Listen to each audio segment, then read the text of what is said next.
Hello दोस्तों, स्वागत है एक बार फिर से आप सभी का आपके अपने YouTube channel GK and GS Raju Prajapat पर। तो कैसे हैं आप सभी? उम्मीद करता हूं आप सभी मस्त होंगे, स्वस्थ होंगे, आप अपनी अपनी तैयारी में व्यस्त होंगे। देखो, हमने जो हमारी लास्ट कक्षा हुई थी उसमें हमने एक टॉपिक शुरू किया था। हमने वो टॉपिक शुरू किया था गुप्तकालीन कला संस्कृति में हमने विज्ञान और साहित्य की भूमिका के बारे में हमने टॉपिक शुरू किया था। और हमने जो हमारी लास्ट कक्षा हुई थी उसमें हमने गुप्तकालीन साहित्य के बारे में पढ़ लिया था। अब देखो, गुप्तकालीन साहित्य की मैं 2 मिनट में रिवीजन करना चाहूँ तो सबसे पहले हमने गुप्तकालीन साहित्य में हमने ये पढ़ा था कि भारत का शेक्सपियर किसको कहा जाता है? कालिदास को कहा जाता है। और सबसे पहले हमने कालिदास के बारे में ही जाना था कि भारत का शेक्सपियर कालिदास को कहते हैं। कालिदास के द्वारा अपने कुल 7 ग्रंथों की रचना की गई थी, यानी कि 7 रचनाएं की थी। किसने? कालिदास ने। कालिदास ने प्रारंभिक 3 नाटक लिखे थे। कालिदास की पत्नी का नाम विद्योत्तमा था, हमने इसकी भी बात कर ली थी। विद्योत्तमा के द्वारा घर से बाहर निकालने के बाद में कालिदास के द्वारा मालविकाग्नि मित्रम, कालिदास का पहला नाटक कौन सा था? तो कालिदास ने जो पहला नाटक लिखा था वो लिखा था मालविकाग्नि मित्रम। उसके बाद में विक्रमोर्वशीयम कालिदास का दूसरा नाटक था। कालिदास का तीसरा नाटक जो था आपके सामने अभिज्ञान शाकुंतलम था। इसके बाद में कालिदास के द्वारा 2 महाकाव्य की रचना की गई थी, जिसमें पहला महाकाव्य था जिसका नाम था रघुवंशम, और जो दूसरा महाकाव्य था उसका नाम था कुमार संभवम। क्या नाम था? कुमार संभवम। इसके बाद में कालिदास के द्वारा 2 खंड काव्य की रचना की गई थी। उनमें एक था आपके सामने मेघदूत और एक था आपके सामने ऋतु संहार। इस प्रकार से हमने जाना था कि कालिदास के द्वारा कुल 7 रचनाएं की गई थी। जबकि एक इतिहासकार है जिनका नाम है सेमेंद्र, तो सेमेंद्र की कथा मंजरी के अनुसार कालिदास ने 8 रचनाएं की थी। और 8वीं रचना सेमेंद्र क्या बताता है? वो बताता है कौंतलेश्वरम दैत्यम, कालिदास की 8वीं रचना बताता है।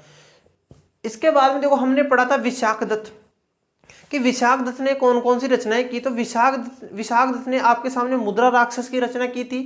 साथ ही साथ देवी चंद्रम गुप्तम नाटक किसने लिखा था? तो विशाखदत्त ने लिखा था। इसके बाद में हमने बात की थी कि चंद्रगोमिन के द्वारा चंद्र व्याकरण की रचना की गई थी। अमर सिंह के द्वारा अमरकोश की रचना की गई थी। साथ ही साथ भास के द्वारा स्वप्नवास वादनम की रचना की गई थी। हमने पढ़ा था भारवी ने आपके सामने किरातोर्जुनियम, जिसमें शिव और आपके अर्जुन की वार्ता का संवाद इसमें मिलता है। भट्टी, हमने जाना था कि भट्टी के अंदर किसको देना है, तो भट्टी के अंदर रावण को डालकर उसका वध करना है। तो भट्टी ने रावण वध की रचना की थी। असंग संग किसके साथ में रहना है? तो योगाचार भूमि शास्त्र की रचना किसने की थी? असंग ने की थी। और वात्सायन ने काम सूत्र की रचना की थी। साथ ही साथ हमने पढ़ा था विष्णु शर्मा, बहुत महत्वपूर्ण है, विष्णु शर्मा ने पंचतंत्र की रचना की थी। और सबसे लास्ट कक्षा में हमने सबसे लास्ट बात यह की थी, शूद्रक के बारे में जाना था कि शूद्रक ने मृच्छकटिकम की रचना की थी। अब मृच्छकटिकम क्या था? तो मृच्छकटिकम का अर्थ होता है माटी का खिलौना या माटी की गाड़ी। और जो मृच्छकटिकम शूद्रक के द्वारा लिखा गया ग्रंथ था या रचना थी उनकी, वो एक दुखांत नाटक था। तो गुप्तकालीन एकमात्र दुखांत नाटक कौन सा था? वो था आपके सामने मृच्छकटिकम। इस प्रकार से हमने गुप्तकालीन साहित्य की बात कर ली थी कि गुप्तकालीन साहित्य कौन कौन सा था। कालिदास से हमने शुरू किया था और हमने शूद्रक पर लाकर खत्म किया था। देखो, आज हम बात करते हैं गुप्तकालीन विज्ञान की बात करते हैं हम कि गुप्त काल में विज्ञान ने किस किस क्षेत्र में अपना विकास किया था। तो आज हम बात करेंगे गुप्तकालीन विज्ञान की बात करते हैं।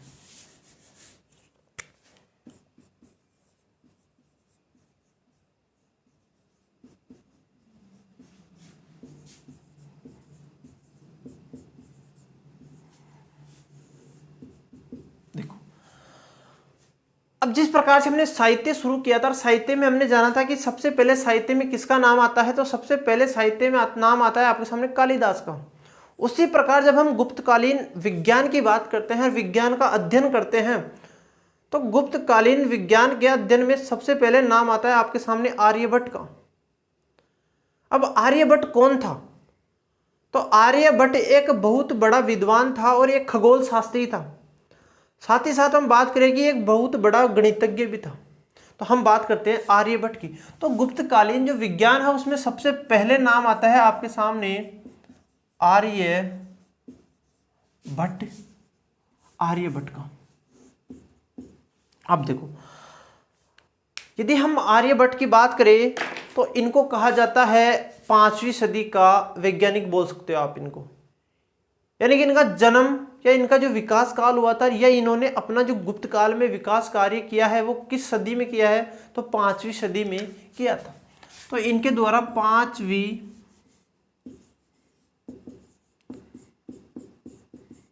शताब्दी के ये क्या थे, विद्वान थे।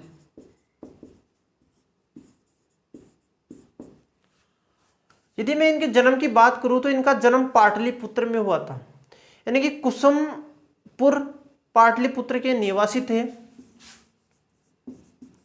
कुसुमपुर पाटलिपुत्र के ये क्या थे, निवासी थे।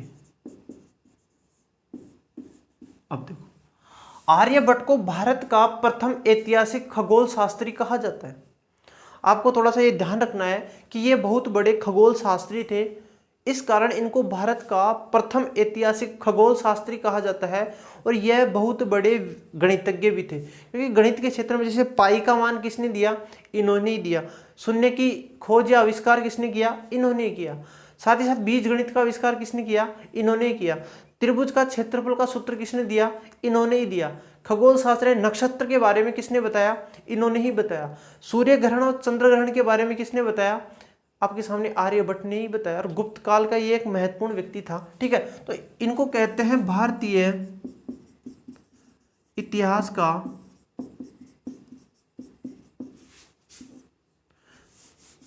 भारत का प्रथम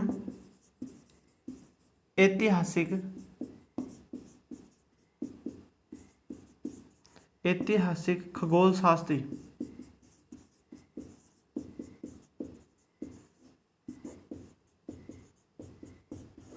ठीक है, ये भारत का प्रथम ऐतिहासिक खगोल शास्त्री किसको कहा गया है, थोड़ा सा ये ध्यान रखना है। तो आपके सामने आर्यभट्ट को कहा गया है। अब देखो, खगोल शास्त्र के बारे में इन्होंने बहुत विस्तृत अध्ययन किया और अलग अलग क्षेत्रों में, यानी खगोल शास्त्र के क्षेत्र में अलग अलग बातें इन्होंने बताई।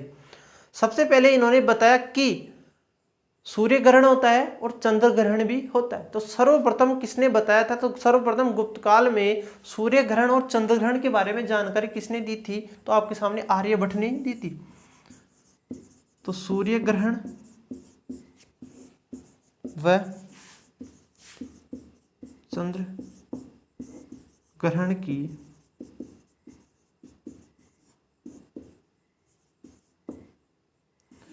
लेकिन चंद्र ग्रहण और सूर्य ग्रहण की परिकल्पना किसने दी थी, तो सर्वप्रथम गुप्त काल में सूर्य ग्रहण व चंद्र ग्रहण की परिकल्पना आपके सामने आर्यभट्ट के द्वारा दी गई।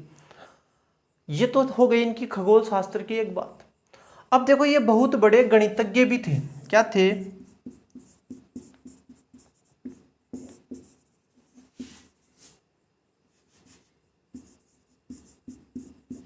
देखो, अब गणितज्ञ थे तो इन्होंने भारतीय इतिहास में या गुप्तकालीन इतिहास में अपना किस प्रकार से योगदान दिया है। सबसे पहले हम बात करते हैं कि इन्होंने बीज गणित का क्या किया था, आविष्कार किया था। इनके द्वारा बीज गणित की आप परिकल्पना मान सकते हो कि बीज गणित की परिकल्पना किसने दी थी,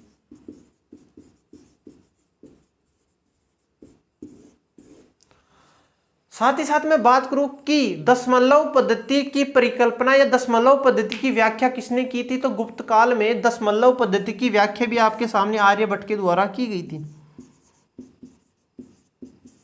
दशमलव पद्धति की, और गुप्त काल में शून्य की बात किसने की थी, शून्य के बारे में जानकारी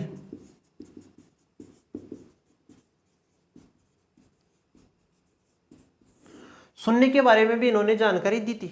साथ ही साथ पाई का मान किसने दिया था, तो पाई का मान भी इन्हीं के द्वारा दिया गया था। पाई का मान 22/7 यानी कि 22/7 3.14 कि पाई का मान कितना होता है, तो पाई का मान होता है 22/7 यानी कि 3.14। तो सर्वप्रथम गुप्त काल में पाई का मान किसने दिया था, तो सर्वप्रथम गुप्त काल में पाई का मान दिया था आपके सामने आर्यभट्ट के द्वारा। इसके बाद में यदि हम बात करें कि त्रिभुज का क्षेत्रफल ज्ञात करने का सूत्र किसने दिया था, तो आपके त्रिभुज आता है, तो त्रिभुज के क्षेत्रफल ज्ञात करने का सूत्र भी आपके सामने आर्यभट्ट के द्वारा ही दिया गया था। त्रिभुज का क्षेत्रफल का सूत्र, तो त्रिभुज के क्षेत्रफल ज्ञात करने का सूत्र किसके द्वारा दिया गया था, तो जो त्रिभुज के क्षेत्रफल का सूत्र किसने दिया था, तो त्रिभुज के क्षेत्रफल ज्ञात करने का सूत्र भी आपके सामने आर्यभट्ट के द्वारा ही दिया गया था। अब देखो, सबसे पहले खगोल शास्त्री तो थे ही थे, तो इन्होंने बताया कि पृथ्वी क्या है, गोल है। क्या है, पृथ्वी गोल है। देखो इसको आप नोट कर लीजिए, इसके बाद में हम आगे बात करते हैं। तो इन्होंने ये कुछ ये सिद्धांत दिए थे किसके क्षेत्र में, गणित के क्षेत्र में, ठीक है।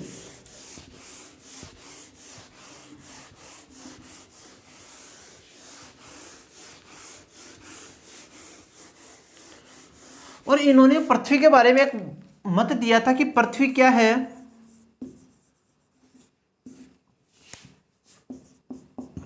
पृथ्वी गोल है, ठीक है।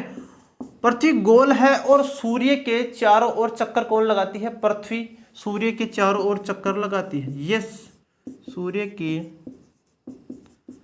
चारों ओर, कि सूर्य के चारों ओर चक्कर लगाती है पृथ्वी। यह सबसे पहले किसने बताया था, तो आर्यभट्ट ने सबसे पहले यह बताया था कि पृथ्वी सूर्य के चारों ओर क्या लगाती है, चक्कर लगाती है। अब देखो बड़ी महत्वपूर्ण बात आती है इनकी, कि इनके द्वारा एक रचना की गई है, इनकी एक रचना है,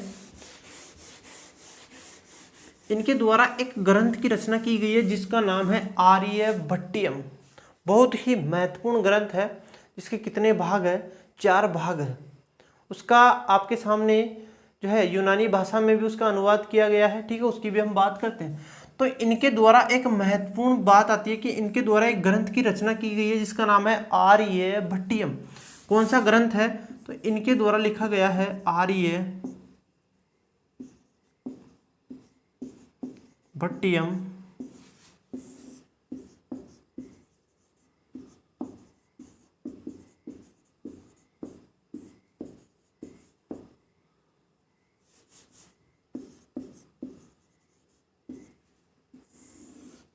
आर्यभट्टियम ग्रंथ की रचना की गई है। अब देखो महत्वपूर्ण बात यह आती है कि गुप्त काल में लिखा गया आर्यभट्टियम ग्रंथ किसके द्वारा रचना, पूछा जा सकता है कि गुप्त काल में रचित ग्रंथ आर्यभट्टियम की रचना किसके द्वारा की गई थी, तो आपके सामने आर्यभट्ट के द्वारा की गई थी। अब देखो आर्यभट्टियम जो ग्रंथ है उसके कितने भाग है, आपके सामने 4 भाग है। इसके कितने भाग है, 4 भाग है। देखो हम चारों भागों की बात करते हैं। सबसे पहले आता है गणित पाद, इसका जो पहला भाग है उसका नाम है गणित पाद। इसका जो दूसरा भाग है उसका नाम है काल क्रिया पाद। इसके बाद तीसरा पाद है भाग है जिसका नाम है गोलापाद। पृथ्वी के बारे में, जो पृथ्वी गोल है ना, उस प्रकार की इसमें बातें लिखी हुई है। इसके बाद में है 10 गति का पाद, कि पृथ्वी की गति के बारे में इसमें लिखा हुआ है, ठीक है। तो ये आर्यभट्टियम जो ग्रंथ था उसकी रचना आपके सामने आर्यभट्ट ने की थी। इसमें 4 भाग है। सबसे पहला आता है गणित पाद, काल क्रियापाद, ठीक है। उसके बाद में गोलापाद और एक है आपके सामने 10 गति का पाद। और सबसे पहले ये किसने कहा था कि एक वर्ष में 365 डॉट दिन होते हैं, तो आर्यभट्ट ने कहा था कि एक वर्ष में 365 डॉट क्या होते हैं, दिन होते हैं। उस समय यानी कि गुप्त काल में ही आर्यभट्ट ने कह दिया था कि एक वर्ष में 365 डॉट दिन होते हैं। जबकि जो डॉट की खाना पूर्ति की है वो किसने की है, वराहमिहिर ने की है। किसने की है, वराहमिहिर ने। वराहमिहिर, इसके बाद में हम पढ़ेंगे वराहमिहिर। तो वराहमिहिर ने कहा था कि एक वर्ष में 365.2525 दिन होते हैं, ठीक है। ये किसने कहा था, तो वराहमिहिर ने कहा था। ये थोड़ा सा ध्यान रखना है, ठीक है। तो इस प्रकार से इन्होंने कहा था कि एक वर्ष में 365 दिन होते हैं। और जो देखो आपके सामने जो आर्यभट्टियम ग्रंथ है, बड़ा गजब का क्वेश्चन बन जाएगा कि आर्यभट्टियम जो ग्रंथ है उसका अरबी भाषा में अनुवाद कब किया गया? तो 800 ईस्वी में इसका अरबी भाषा में अनुवाद किया गया। और किसके द्वारा किया गया? बड़ा गजब का प्रश्न बन जाएगा कि अरबी भाषा में इसका जो है आपके सामने अनुवाद किसके द्वारा किया गया? आर्यभट्टियम ग्रंथ का अरबी भाषा में अनुवाद किसके द्वारा किया गया? तो जॉर्ज बुलर के द्वारा 800 ईस्वी में। कब किया गया था? ध्यान रखना है, 800 ईस्वी में जॉर्ज, क्या नाम था? George Buhler. 800 ईस्वी में जॉर्ज बुलर के द्वारा जो है आपके सामने आर्यभट्टियम ग्रंथ का अरबी भाषा में अनुवाद किया था। और किस नाम से किया था? तो वो किया था आपके सामने जीज अल अर्जबहर। जीज अल अर्जबहर के नाम से जॉर्ज बुलर ने 800 ईस्वी में आपके सामने आर्यभट्टियम ग्रंथ की अरबी भाषा में अनुवाद किया था, यानी कि किताब लिख दी थी। ठीक है, तो ये थे आपके सामने आर्यभट्ट। ठीक है, तो आर्यभट्ट के गुप्त काल में यह देन थी। ठीक है, आप नोट कर लीजिए, हम आगे चलते हैं।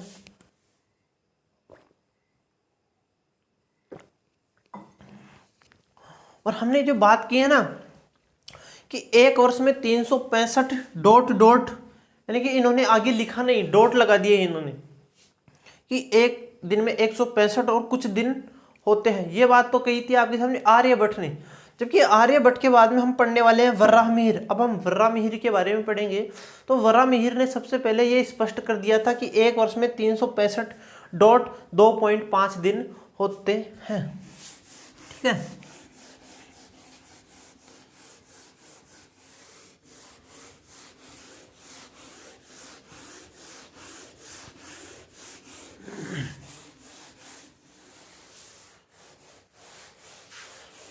क्या आपको याद हो गए होंगे शायद साहित्य।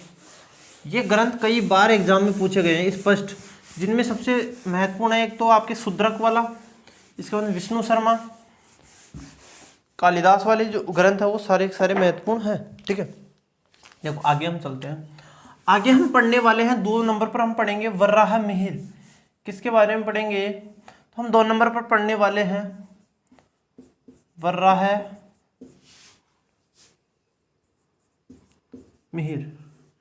किसके बारे में पढ़ेंगे?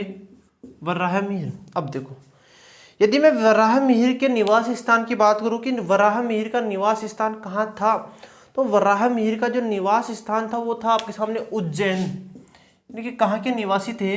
ये उज्जैन के निवासी थे। थोड़ा सा ये ध्यान रखना है कि ये उज्जैन के क्या थे? निवासी थे। अब देखो, हमने अभी तक गुप्त काल पढ़ा नहीं है, गुप्तकालीन राजनीतिक व्यवस्था नहीं पढ़ी है, उसको भी हम जल्द शुरू करेंगे। देखो, हम जब गुप्त काल शुरू करते हैं और गुप्त काल में हम जब चंद्रगुप्त सेकंड यानी कि सीजी सेकंड के बारे में, चंद्रगुप्त द्वितीय के बारे में हम पढ़ते हैं, तो हम पढ़ते हैं कि चंद्रगुप्त द्वितीय के दरबार में नवरत्न थे। यानी कि 9 ऐसे व्यक्ति थे जो उनके नवरत्नों में शामिल थे। जैसे हमने कालिदास की बात की, तो कालिदास भी उनके नवरत्नों में शामिल था या नहीं था? आप कमेंट बॉक्स में बताइए। ठीक है, और वराहमिहिर, तो वराहमिहिर भी आपके सामने चंद्रगुप्त द्वितीय के नवरत्नों में शामिल था। तो ये सीजी सेकंड में लिख दूं, यानी कि चंद्रगुप्त सेकंड के नवरत्नों में शामिल, यानी कि चंद्रगुप्त द्वितीय के नवरत्नों में कौन शामिल था? तो चंद्रगुप्त द्वितीय के नवरत्नों में शामिल था आपके सामने वराहमिहिर। इसके बाद में देखो, हम बात करते हैं कि यह भी एक बहुत बड़े क्या थे? खगोल शास्त्री थे। खगोल शास्त्री थे, साथ ही साथ एक गणितज्ञ भी थे। और इनके सबसे पहले प्रभावित किससे हुए? ये क्वेश्चन कई बार पूछा गया है कि जो वराहमिहिर थे वो किससे प्रभावित हुए थे? तो एक बार ये आर्यभट्ट से मिले। इससे पहले हमने किसके बारे में अध्ययन किया है? इससे पहले हमने किया है आर्यभट्ट के बारे में। आर्यभट्ट के बारे में जाना है तो आर्यभट्ट की वराहमिहिर के साथ में मुलाकात यानी कि भेंट हुई थी। और वो कहाँ पर हुई थी? पाटलिपुत्र में। पाटलिपुत्र में इनकी क्या होती है? भेंट होती है। और वराहमिहिर ने, किसने, वराहमिहिर ने आर्यभट्ट के सिद्धांतों का क्या किया, समर्थन किया, सिद्धांतों का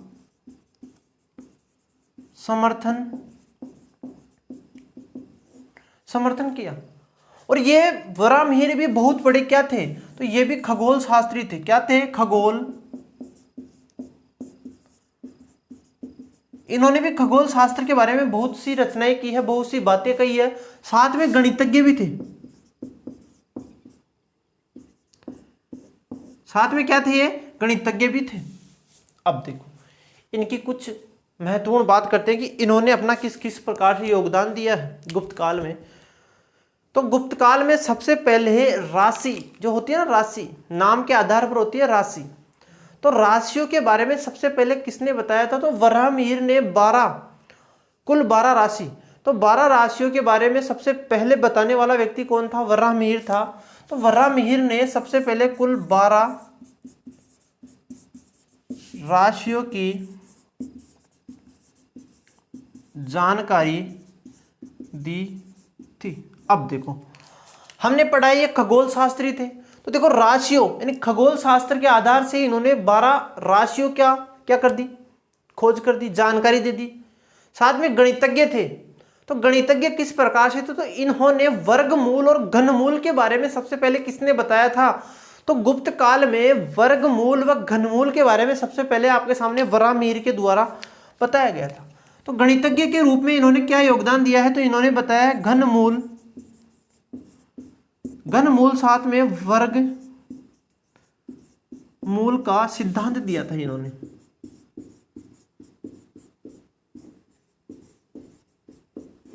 ठीक है। अब देखो वराहमिहिर की एक बहुत महत्वपूर्ण बात आती है कि इनके द्वारा एक ग्रंथ की रचना की गई है जिसका नाम है पंच सिद्धांतिका। देखो नाम से ही पता चल रहा है, पंच सिद्धांतिका। इनके द्वारा एक बहुत महत्वपूर्ण ग्रंथ लिखा गया है जिसका नाम है, देखो हम यहां लिख लेते हैं, पंच सिद्धांतिका। पंच सिद्धांतिका ग्रंथ के कितने भाग है, नाम से पता चल रहा है इसके 5 भाग है। ठीक है। और इसकी रचना किसने की है, तो इसकी रचना की है आपके सामने वराहमिहिर ने। वराहमिहिर के द्वारा पंच सिद्धांतिका ग्रंथ की रचना की गई है।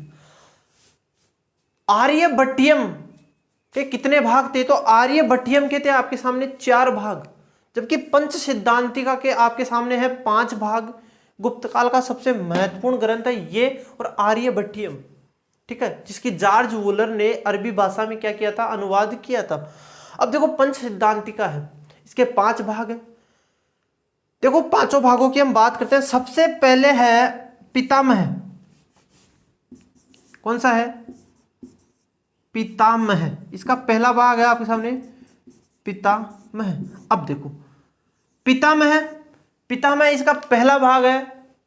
पिताजी कहां पर बैठते हैं, सूर्य में बैठते हैं। कहां पर बैठते हैं, सूर्य की धूप में, यानी कि सूर्य की रोशनी में पिताजी बैठते हैं।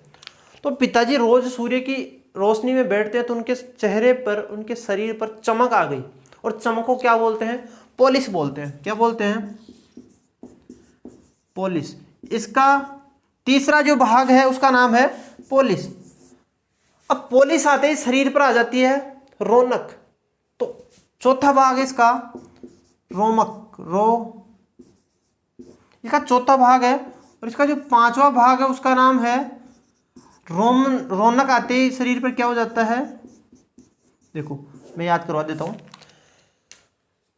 किसी के पिताजी है, पिताजी रोज कहां पर बैठते हैं, पहला इसका भाग है पितामह है। तो पिताजी रोज बैठते हैं आपके सामने सूर्य के धूप में। सूर्य की धूप में बैठते तो उनके चेहरे पर चमक आ जाती है, और चमक आने से उनके चेहरे पर कैसा प्रतीत होता है, पॉलिश के जैसे प्रतीत होता है। तो पॉलिश चौथा भाग है इसका। पॉलिश आ गई तो चेहरे पर रौनक आ गई तो रोमक है, और रौनक आ गई चेहरे पर तो सबसे विशिष्ट हो जाएंगे वो परिवार में। तो इस प्रकार से विशिष्ट है। इसके 5 भाग है, इसके पंच सिद्धांतिका के 5 भाग है। पहला भाग है पितामह है, दूसरा है सूर्य है, तीसरा है पोलिस, चौथा है रोमक और पांचवा है आपके सामने विशिष्ट। इस प्रकार से ये इसके 5 भाग हैं। ठीक है, आप इनको नोट कर लीजिए। आगे हम चलते हैं। अब देखो, सबसे पहले ये बात किसने कही थी कि पृथ्वी सूर्य के चारों ओर चक्कर लगाती है? तो सबसे पहले आर्यभट्ट ने यह बात कही थी कि पृथ्वी सूर्य के चारों तरफ चक्कर लगाती है। देखो, ठीक है, हमने दिन की बात की थी, इन्होंने एक वर्ष में कितने दिन बताए? 365.25 दिन बताए थे कि एक वर्ष में इतने दिन होते हैं। देखो, अब देखो, इनके द्वारा एक बात कही गई कि चंद्रमा, क्या कहा गया? चंद्रमा, पृथ्वी, ठीक है, और इसके बाद में कहा गया पृथ्वी, सूर्य। हमने अभी थोड़ी देर पहले पढ़ा है कि यह बात किसने कही थी कि पृथ्वी सूर्य के चारों तरफ क्या लगाती है? चक्कर लगाती है। यह बात तो कही थी आपके सामने आर्यभट्ट के द्वारा, जबकि इसी बात को दोबारा कहा गया है किस आधार पर? कि चंद्रमा पृथ्वी के चारों तरफ चक्कर लगाता है। कौन? चंद्रमा पृथ्वी के चारों तरफ चक्कर लगाता है और पृथ्वी सूर्य के चारों तरफ चक्कर लगाती है। यह बात किसने कही थी? तो वराहमिहिर के द्वारा यह बात कही गई थी। ठीक है, यह बात थोड़ी सी ध्यान रखना है। इसके बाद में देखो, इनकी एक महत्वपूर्ण बात करते हैं, और वो बात करते हैं इनके ग्रंथों की। एक तो इनका ग्रंथ है पंच सिद्धांति का, और कुछ इनके अन्य ग्रंथ हैं। तो कुछ इनके अन्य ग्रंथ भी मिलते हैं, अन्य ग्रंथ बहुत ही महत्वपूर्ण है, थोड़ा सा ध्यान से समझना। देखो, वराहमिहिर छोटे थे, पहले क्या थे? छोटे थे। छोटे थे, छोटे के बाद में वो हो गए बड़े। जब बड़े हुए, उससे पहले जब छोटे थे उसी समय उनका क्या कर दिया गया था? विवाह कर दिया गया था। उस प्रकार से देखो, हम याद करते हैं। सबसे पहले हम बात करते हैं लघु। वराहमिहिर क्या थे? लघु। उसके बाद में वराहमिहिर क्या हो गए? वृहत। क्या हो गए? वृहत हो गए। देखो, पहले तो हम इसकी बात करते हैं। लघु जातक, लघु जातक, वृहद जातक। ठीक है, अब देखो, जब वराहमिहिर छोटे थे उसी समय वराहमिहिर का क्या कर दिया गया था? लघु थे, लघु यानी छोटे थे, और उसी समय इनका विवाह कर दिया गया था। क्या कर दिया गया था? विवाह पत जातक। इससे याद रखने ना। देखो, वराहमिहिर छोटे थे, उसके बाद में बड़े हो गए। जब ये छोटे थे उसी समय इनका विवाह कर दिया गया। अब जब छोटे थे उस समय इनका विवाह कर दिया गया, तो ये कहां पर गए? पिकनिक यात्रा पर चले गए। तो टिकनिक यात्रा, इनका चौथा ग्रंथ है टिकनिक। इनका चौथा ग्रंथ कौन सा है? टिकनिक यात्रा जातक। और भाई साहब, ये यात्रा व्यात्रा करना ना एक मोह माया है। क्या है? मोह माया है, तो योग माया। इस प्रकार से इनके 5 अन्य ग्रंथ हैं। इनका पहला ग्रंथ है जिसका नाम है पंच सिद्धांतिका। इनका एक ग्रंथ कौन सा है? महत्वपूर्ण तो है पंच सिद्धांतिका। ठीक है, कितने भाग है इसके? 5। पितामह है सूर्य, सूर्य के बाद में पोलिस, पोलिस के बाद में रोमक, रोमक के बाद में विशिष्ट। ये इसके 5 भाग है, थोड़ा सा ध्यान रखना। पितामह है, सूर्य, पोलिस, रोमक और विशिष्ट। इस प्रकार से इसके 5 भाग है। साथ ही साथ हम बात करें वराहमिहिर के अन्य ग्रंथों की, तो वराहमिहिर के द्वारा अन्य ग्रंथ कौन कौन से लिखे गए हैं? तो वराहमिहिर देखो, सबसे पहले थे छोटे, छोटे थे, उसके बाद में बड़े हो गए। लेकिन जब ये छोटे थे उसी समय, लघु थे उसी समय इनका विवाह कर दिया गया। अब देखो, जब इनका छोटा था, वराहमिहिर छोटे थे, उस समय विवाह हो गया। तो विवाह के बाद में ये कहां पर गए? पिकनिक यात्रा पर गए। तो आपको याद रखना है टिकनिक यात्रा जातक। अब देखो, जब पिकनिक यात्रा पर गए तो ये पिकनिक यात्रा वगैरह है ना, सब मोह माया है। क्या है? सब मोह माया। इस प्रकार से योग यात्रा। इसके बाद में इनके द्वारा बहुत महत्वपूर्ण एक ग्रंथ की रचना की गई, और वो है आपके सामने वृहत संहिता। देखो, यहां से आपके सामने बहुत गजब का प्रश्न बन सकता है। वृहत संहिता की रचना किसने की थी? तो वृहत संहिता की रचना आपके सामने किसने की है? वराहमिहिर के द्वारा की गई है। अब देखो, महत्वपूर्ण प्रश्न क्या बन सकता है? आपके सामने पूछ ले कि गुप्तकालीन साहित्य का विश्वकोश किसको कहा जाता है? कि गुप्तकालीन साहित्य का विश्वकोश किसको कहा जाता है? तो आपके सामने वृहत संहिता को गुप्तकालीन साहित्य का विश्वकोश कहा जाता है। ठीक है, कि गुप्तकालीन साहित्य को गुप्तकालीन साहित्य को गुप्तकालीन साहित्य का विश्व कोश।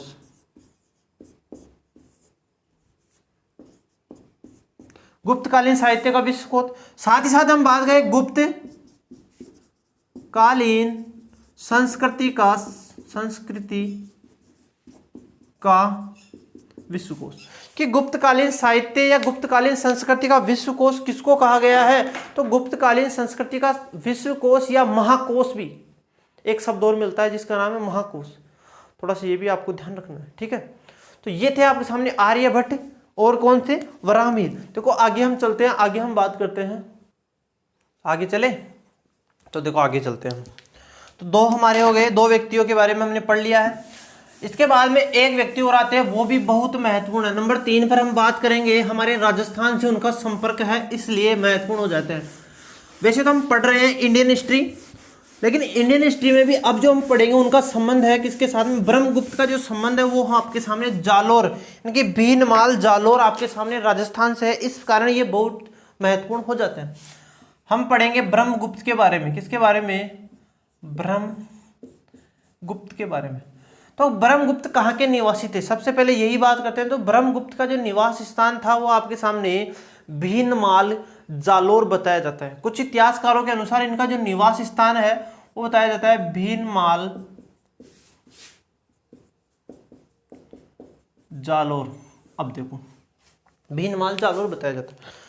अब इनका गुप्तकाल में क्या योगदान रहा है कि गुप्तकाल को इनकी क्या देन रही है, ठीक है। सबसे पहले यही बात करते हैं। तो जो आपने वर्तमान में आप पढ़ते हो गुरुत्वाकर्षण का नियम या गुरुत्वाकर्षण का बल, इसके बारे में सबसे पहले किसने बताया था? तो गुरुत्वाकर्षण जो बल की परिकल्पना दी थी वो आपके सामने किसने दी थी? ब्रह्मगुप्त ने दी थी। कि सर्वप्रथम क्या? सर्वप्रथम गुप्त काल में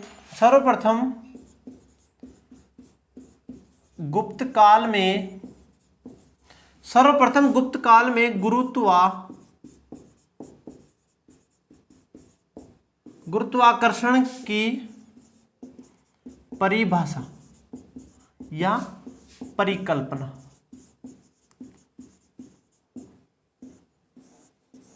कि गुप्तकाल में गुरुत्वाकर्षण बल की परिभाषा किसने दी थी? तो आपके सामने ब्रह्मगुप्त के द्वारा दी गई थी। इसके बाद में बहुत महत्वपूर्ण बात आती है कि इनके द्वारा 2 ग्रंथ लिखे गए हैं। कितने? 2 ग्रंथ लिखे गए हैं। सबसे पहले हम इनके 2 ग्रंथों की बात करते हैं। देखो अब ये महत्वपूर्ण क्यों हो जाते हैं? क्योंकि अरब आक्रांता कुछ तात्कालिक समय की बात है, भारत का दुर्भाग्य रहा, समय बदला, परिस्थिति बदली, सिचुएशन बदली और अरब आक्रांता भारत में, यानी कि अरब आक्रमणकारियों ने भारत में आक्रमण किया और ये 2 ग्रंथ लिखे गए हैं। इनको यहाँ से वो चुरा कर कहाँ पर ले गए? अरब देशों में ले गए और वहाँ पर ले जाकर उनका अध्ययन किया, उसका अरबी भाषा में क्या किया? अनुवाद भी किया और वहाँ पर खगोल शास्त्र की क्या की? खोज की। इस कारण अरब देशों में खगोल शास्त्र का जनक या खगोल शास्त्र का जो आपके बोलते हैं खगोल शास्त्र की जानकारी देने का श्रेय किसको जाता है? अरब देशों में ब्रह्मगुप्त को जाता है। अब वो ग्रंथ है कौन कौन से? तो एक तो है आपके सामने खंड खाद्यक और एक है ब्रह्म स्फुटिका सिद्धांत। तो इनका जो पहला ग्रंथ है उसका नाम है ब्रह्म, इनके नाम के आधार पर ही है, ब्रह्म स्फुट सिद्धांतिका। ब्रह्म स्फुट सिद्धांतिका एक तो ग्रंथ इनका ये है। दूसरा इनका खंड खाद्यक,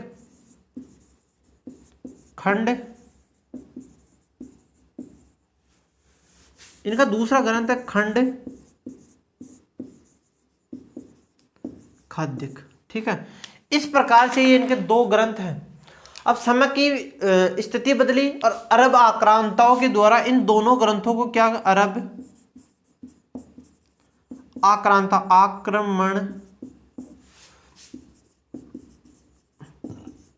अरब आक्रमणकारियों द्वारा इनको यहां से उठाकर ले गया गया, यानी कि चुराकर अरब देशों में ले गया गया। कहाँ ले गए ये लोग? अरब देशों में ले गए। इस कारण अरब देशों में नक्षत्र, किसकी? नक्षत्र की परिकल्पना, वहां पर ले जाकर इन ग्रंथों को अध्ययन किया गया और नक्षत्रों की वहां पर परिकल्पना दी गई, जिसका श्रेय किसको जाता है? तो अरब देशों में नक्षत्र की परिकल्पना देने का श्रेय आपके सामने ब्रह्मगुप्त को जाता है। ठीक है, तो ये आपको थोड़ा सा ध्यान रखना है। इसके बाद देखो हम एक और बात करते हैं। अब देखो आगे चलकर ये जो दोनों ग्रंथ है ना, इनका अरबी भाषा में अनुवाद किया गया था। तो किसके द्वारा किया गया था इसकी हम बात कर लेते हैं। तो जो ब्रह्म स्फुटिक सिद्धांत था उसका आगे चलकर, क्या चलकर, जो ब्रह्म स्फुटिक सिद्धांत था उसका आगे चलकर अरबी इतिहासकार,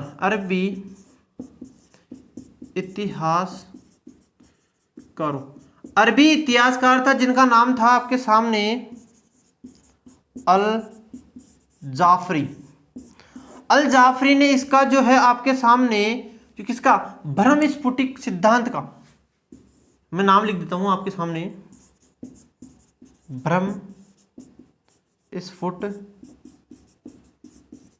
सिद्धांतिका, ब्रह्म स्फुट सिद्धांतिका का अरबी भाषा में अनुवाद किया था। और वो अरबी भाषा में अनुवाद किस नाम से किया है? तो ये महत्वपूर्ण है, सिंध हिंद कि ब्रह्म स्फुट या ब्रह्म स्फुटिक सिद्धांतिका जो ग्रंथ है उसका अरबी भाषा में अनुवाद किसने किया है? अल जाफरी के द्वारा किया गया है। और किस नाम से किया है? तो सिंध हिंद नाम से किया है। इसके बाद देखो हम बात करें कि जो खंड खाद्यक है, खंड खाद्यक का भी अरबी भाषा में अनुवाद हुआ है। किस भाषा में? अरबी भाषा में। कि खंड खाद्यक का भी अरबी भाषा में अनुवाद हुआ है। और इसका जो अनुवाद किया था वो किसने किया था? तो जो खंड खाद्यक का अरबी भाषा में अनुवाद किया है वो किया है आपके सामने अल बरूनी ने। किसने? अल बरूनी का नाम सुना है ना? अल बरूनी के द्वारा इसका अरबी भाषा में अनुवाद किया गया, जिसका नाम है अलात, क्या नाम है? अलात अकरंद। अलात अकरंद के नाम से अल बरूनी के द्वारा खंड खाद्यक का अरबी भाषा में अनुवाद किया गया था। ठीक है, तो ये आपके सामने तीसरे व्यक्ति हैं ब्रह्मगुप्त। अब इनका थोड़ा सा ध्यान रखना है, पूरी बातें ध्यान रखनी है क्योंकि ये जालोर से है, आपके राजस्थान से बिलोंग करते हैं, इसलिए आपको थोड़ा सा महत्वपूर्ण है कि सर्वप्रथम गुप्त काल में यह किसने बताया कि गुरुत्वाकर्षण की परिभाषा किस प्रकार से होती है। तो गुरुत्वाकर्षण की परिभाषा गुप्त काल में सबसे पहले आपके सामने ब्रह्मगुप्त के द्वारा दी गई। इनके द्वारा दो ग्रंथ लिखे गए हैं, ब्रह्म स्फुट सिद्धांतिका और खंड खाद्यक। ब्रह्म स्फुट सिद्धांतिका का आपके सामने यही ध्यान रखना है कि अरबी भाषा में किस नाम से अनुवाद हुआ है? सिंध हिंद के नाम से। और खंड खाद्यक का जो आपके सामने है अलात अकरंद के नाम से इसका अनुवाद हुआ है। और ये किसने किया था? तो ये अल बरूनी के द्वारा किया गया है। इसके बाद में एक थोड़े छोटे से व्यक्ति, छोटा सा एक और टॉपिक है हमारे सामने, भास्कराचार्य। कौन सा है? भास्कराचार्य।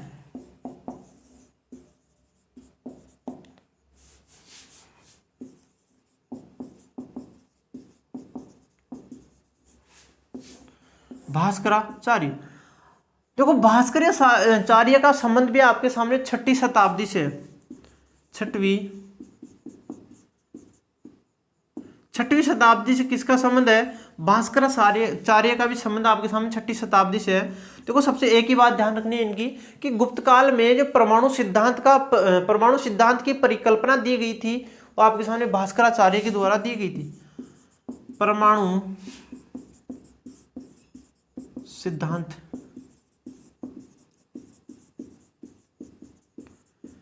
कि गुप्त काल में परमाणु सिद्धांत की परिकल्पना किसके द्वारा दी गई थी? तो आपके सामने भास्कराचार्य के द्वारा दी गई थी। और इनके कुछ ग्रंथ आते हैं, लघु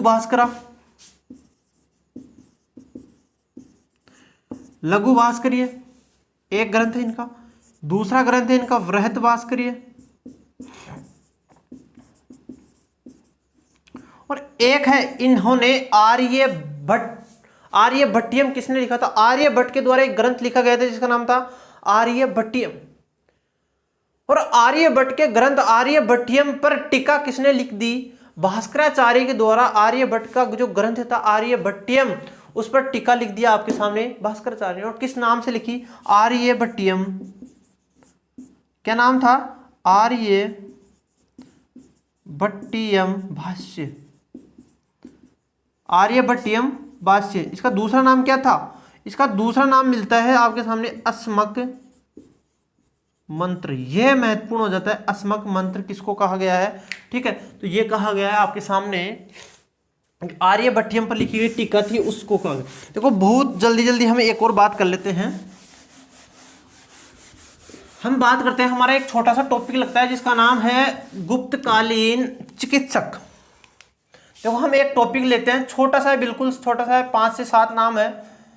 गुप्तकालीन, क्योंकि विज्ञान के साथ उसको पढ़ना जरूरी है। गुप्तकालीन चिकित्सक कि गुप्त काल में कौन कौन से चिकित्सक हुए हैं जिन्होंने गुप्त काल में चिकित्सा के क्षेत्र में यानी कि विज्ञान के क्षेत्र में अपना और भी योगदान दिया है। सबसे पहले एक नाम आता है, 2-3 नाम है वो आपको ध्यान रखना है। सबसे पहले नाम आता है सुश्रुत। सुश्रुत के द्वारा कौन सी संहिता लिखी गई है? तो सुश्रुत के द्वारा सुश्रुत संहिता लिखी गई है। सुश्रुत संहिता। और गुप्त काल का सबसे प्रसिद्ध, गुप्त काल का सबसे प्रसिद्ध चिकित्सक कौन सा? तो गुप्त काल का सबसे प्रसिद्ध चिकित्सक था आपके सामने सुश्रुत। और सुश्रुत के द्वारा सुश्रुत संहिता की रचना की गई है। इसके सामने एक व्यक्ति है धन्वंतरी। कौन थे? इनके बाद में एक व्यक्ति है जिनका नाम है धन्वंतरी। धन्वंतरी के द्वारा आयुर्वेद संहिता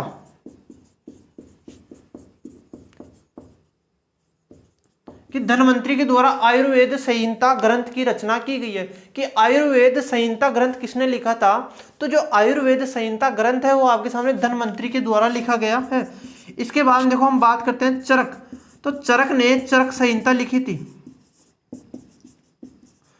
चरक के द्वारा चरक संहिता किसने क्या की थी? रचना की थी। इसके बाद में एक नाम आता है जिसका नाम है पाल काव्य। क्या नाम आता है? पाल काव्य। पाल काव्य हस्ती आयुर्वेद,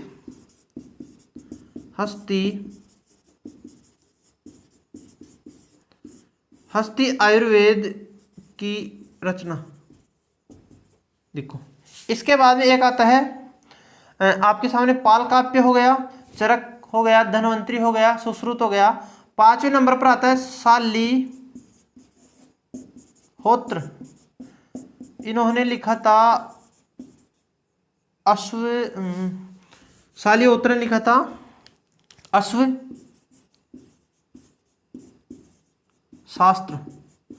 शालिहोत्र ने क्या लिखा था? अश्व शास्त्र। शालिहोत्र हो गया। इसके बाद में है आपके सामने आता है वाकभट।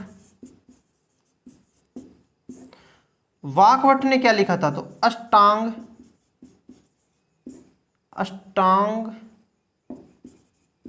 हृदय संग्रह। ये किसने लिखा था? वाकभट ने लिखा था। इसके बाद में एक नाम आता है जिसका नाम है नागार्जुन।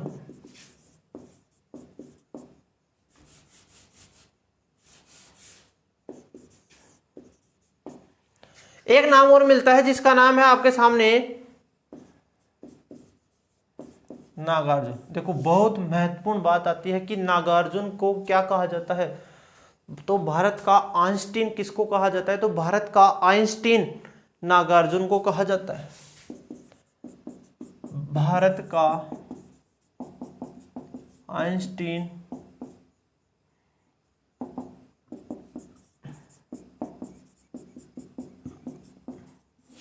ठीक है। ये कुछ ग्रंथ है, इस प्रकार से आप ध्यान रखना। और इन्होंने लिखा था, एक ग्रंथ लिखा था इन्होंने आरोग्य मंजरी। नागार्जुन को भारत का आइंस्टीन किसको कहा जाता है? तो भारत का जो आइंस्टीन है वो नागार्जुन को कहा जाता है। इसके बाद में देखो लोहा शास्त्र किसने लिखा था, तो लोहा शास्त्र नागार्जुन के द्वारा लोहा शास्त्र ग्रंथ की रचना की गई थी, या लोहा शास्त्र जो आपके सिद्धांत दिया था। इसके बाद में रस चिकित्सा, क्या नाम है, रस चिकित्सा सार, रस चिकित्सा सार किसके द्वारा दिया गया था। एक नाम मिलता है महरौली का लोह स्तंभ लेख। देखो गुप्तकाल से संबंधित एक नाम मिलता है महरौली का लोह स्तंभ लेख। ये महरौली का लोह स्तंभ लेख कहाँ पर लगा हुआ है, दिल्ली में लगा हुआ है, और धातु कला का सर्वश्रेष्ठ नमूना है कि गुप्तकालीन, क्या है, गुप्तकालीन धातु कला का सर्वश्रेष्ठ नमूना कौन सा है, महरौली का लोह स्तंभ लेख है। और कहाँ पर है, दिल्ली में लगा हुआ है। इस पर देखो जब गुप्तकाल में लगाया गया था और इस पर आज तक जंग नहीं लगी है, तो धातु कला का सर्वश्रेष्ठ नमूना कौन सा है, महरौली का लोह स्तंभ लेख है। और इसमें एक शब्द मिलता है जिसका नाम है चंद्र। क्या शब्द मिलता है, चंद्र मिलता है। इस कारण इसका जो संबंध स्थापित किया जाता है वो आपके सामने चंद्रगुप्त द्वितीय के साथ में इसका संबंध स्थापित किया जाता है। ठीक है, तो ये थे हमारे क्या, गुप्तकालीन विज्ञान था। उम्मीद है आपको समझ में आया होगा। ठीक है, तो आज के लिए इतना ही, बाकी मिलते हैं हम नेक्स्ट कक्षा में। अब हम कल पढ़ने वाले हैं, हम पढ़ेंगे गुप्तकालीन स्थापत्य कला के बारे में। कल हमारी 2 कक्षाएं होने वाली है। ठीक है, गुप्त कला यानी गुप्तकालीन स्थापत्य कला के बारे में। थोड़ा सा डिफिकल्ट टॉपिक है ये, लेकिन मैंने समझाने का प्रयास किया है। ठीक है, तो आप अच्छे से पढ़िए। ओके, थैंक यू, धन्यवाद।